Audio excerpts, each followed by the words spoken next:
Salal national highway પર ગંદકીના ઢગલા। Salal bus stand પર કચરાના ઢગ જોવા મળે છે। તેના કારણે લોકોને બીમાર થવાની શક્યતા રહેલી છે। નજીકમાં બસ સ્ટેન્ડ છે, આજુબાજુના લોકોનો વસવાટ છે।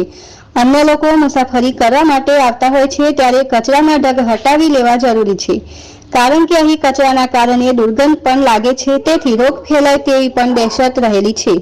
સ્વચ્છ ભારત અહીં ગંદુ નેશનલ હાઈવે લાગે છે। હાઈવે ઓથોરિટીને શું આ ગંદકીના ઢગ દેખાતા નથી? અહીં સર્વિસ રોડ બનાવવામાં આવતો નથી તે પણ સવાલ છે। રમેશ નાયક।